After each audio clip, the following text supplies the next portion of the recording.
So back in January, a report came out saying that Bruce Arians told his staff that they are free to take other jobs. Because of that, I predicted that Arians would be retiring soon, which he did, nearly 2 months later. Now, former defensive coordinator Todd Bowles will be taking the reins in Tampa. In this video, I'm going to discuss why Arians retired so suddenly and why Bowles is the best choice to succeed him. What's going on there, guys? Darren here from 610 Football. Make sure you hit that subscribe button for some of the best football content out on YouTube. Even though I predicted it back in January, Arians' retirement came as a shock to everyone, including me. I think the timing had a lot to do with it. If he had retired back in January or February, then there would have been a larger coaching pool for the team to select from to find a successor. Plus, keep in mind, this is also the second time that Arians is retiring. A lot of people forget that he initially came out of retirement to join the Bucs in 2019. You also have to realize that Arians is turning 70 this offseason and has suffered a torn Achilles while coaching the Bucs. He isn't exactly young and full of energy like he used to be. Well, he may still be full of energy, but he definitely still isn't young. Plus, coaching is a super stressful job.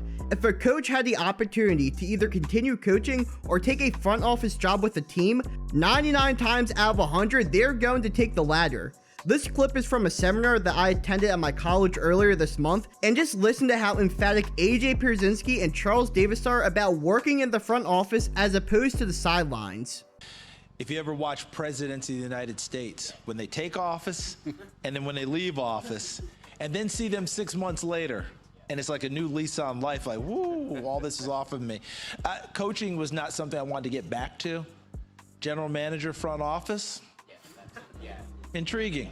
All right, as AJ said, if someone... the paycheck's better too. I want to, sign me up. If anyone's, I'll take GM too. But why did Arians retire so deep into the offseason? Well, there's a method to his madness. Something that Bruce has always wanted to do was hand the team down to one of his awesome assistant coaches, which he was finally able to do. This was something that didn't happen to him in Arizona. After Arians announced that he was done after the 2017 season, the Cardinals went and found his replacement from outside of the organization. He knew that when he retired the second time around, he would want either Todd Bowles, Byron Leftwich, or Harold Godwin to take over for him. Arians retiring post March 1st meant that the team did not have to interview any outside candidates for the position, and they could hire or promote whoever they wanted, since the Rooney Rule requires each team to interview one minority candidate from outside the organization for the head coach position. So why did the Bucs decide to go with Todd Bowles as opposed to the other two candidates? Well, it's because they are a win-now team and they need a win-now coach. Firstly, I don't think Harold Goodwin was an official candidate to take over for Arians. He has the title of assistant head coach and was also the Cardinals offensive coordinator while Arians was there, so I think he was worth mentioning. But many fans expected Byron Leftwich to take this position and were shocked when it wasn't him selected. But the decision to not promote him is actually a win-win for both the Buccaneers and Leftwich.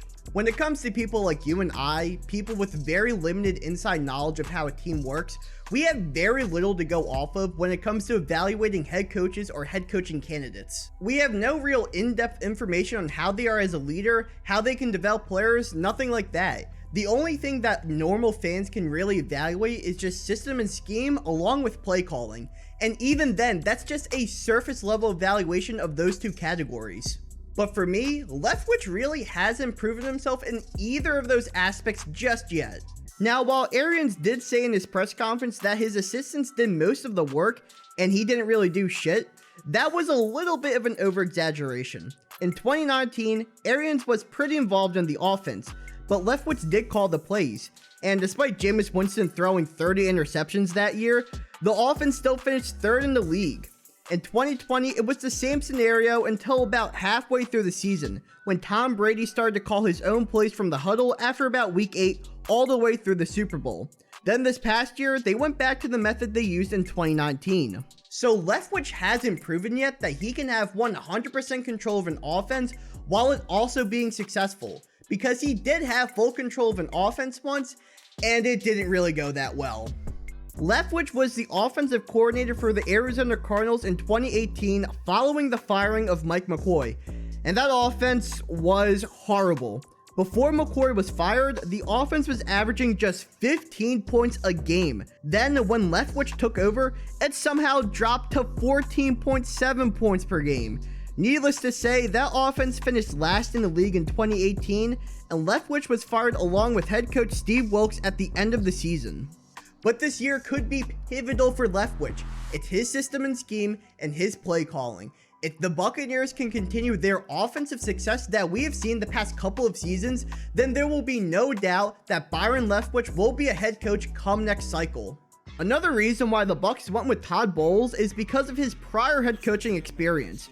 With the way the Bucs roster is built, they don't have time to waste. They can't afford to promote someone like Leftwich and take a year for him to iron out his rookie mistakes. They need someone polished like Bowles. And while his head coaching tenure with the Jets isn't something to rave home about, a lot of head coaches have seen failure before they've seen success.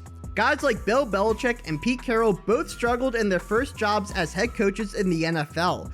Then after some time to not only get better as a coach, but as a person also, both of them then became two of the most successful head coaches in the league's history.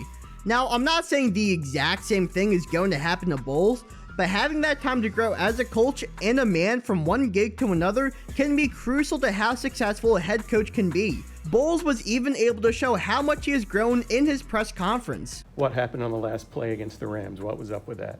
We blew it. What do you say?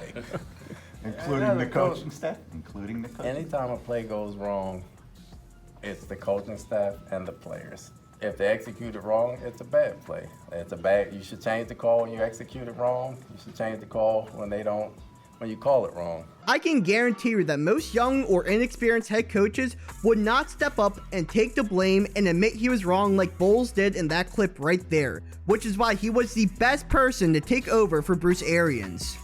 So that's it for today's video. Make sure you hit the like button and the subscribe button. It goes a long way towards supporting me in this channel, and I appreciate every single one of you guys who help supports me. Also, make sure you check out all my other social media links listed down in the description below. I have an Instagram, a TikTok, a Twitter, and a YouTube Shorts channel. So thank you all for watching, and I hope you all have a fantastic day.